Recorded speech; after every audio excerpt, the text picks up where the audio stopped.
Hello guys, how's it going? Hoje eu vou mostrar para vocês a fórmula para fazer qualquer pergunta em inglês. Inicialmente, eu quero que vocês analisem essas perguntas e me falem o que elas têm em comum. Podem pausar o vídeo, analisar. Existe uma coisa em comum, é que todas essas perguntas têm verbos auxiliares ou verbo to be. Por exemplo, aqui temos o do, did, don't, have, também é um verbo auxiliar. Modal verbs também são verbos auxiliares. E isso faz parte da nossa fórmula mágica. Então, antes de eu apresentar a fórmula mágica para vocês, vou fazer uma breve explicação sobre verbos auxiliares.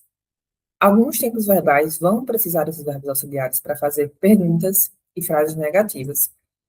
O do e o does são os auxiliares do presente. Did é o auxiliar do passado. O will é o auxiliar do futuro. E o have é o auxiliar do present perfect.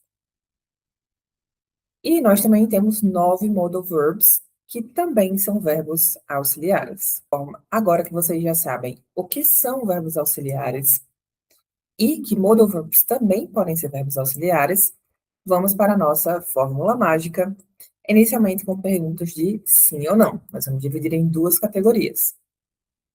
Então, a nossa fórmula mágica para perguntas de sim ou não é ASV. Ou seja, auxiliar, sujeito e verbo. Sempre vai ser essa ordem. Como vocês podem ver, todas as minhas perguntas de sim ou não começam com o verbo auxiliar. Logo em seguida, eu vou para o meu sujeito. E, após isso, o meu verbo. Sempre assim. A única exceção para essa regra é o verbo to be, porque o verbo to be vai para frente da pergunta. Então, não tem auxiliar quando você usa o verbo to be. Alguns exemplos de perguntas com verbo to be aqui, ele mesmo vai lá para frente, sem verbo auxiliar. Então, agora eu gostaria que vocês transformassem essas frases afirmativas em perguntas para praticar.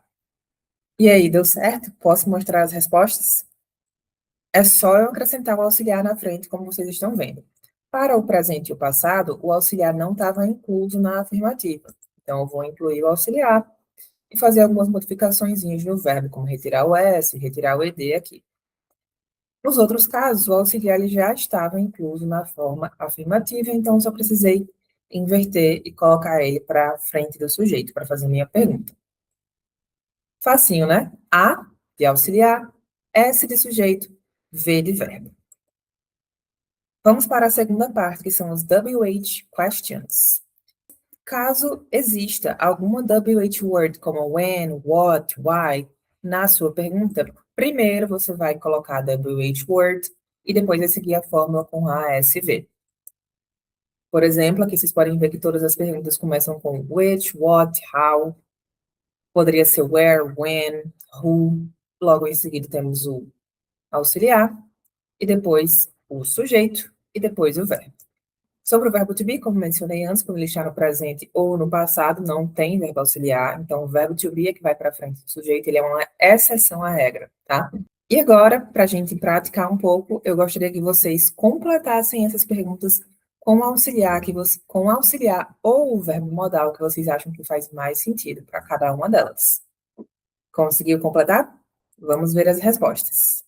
É isso. Agora você pode formar qualquer pergunta em inglês, é só utilizar a fórmula ASV, auxiliar, sujeito, verbo. Lembrando de sempre utilizar o auxiliar correto de acordo com o tempo verbal. So that's it, guys. See you later.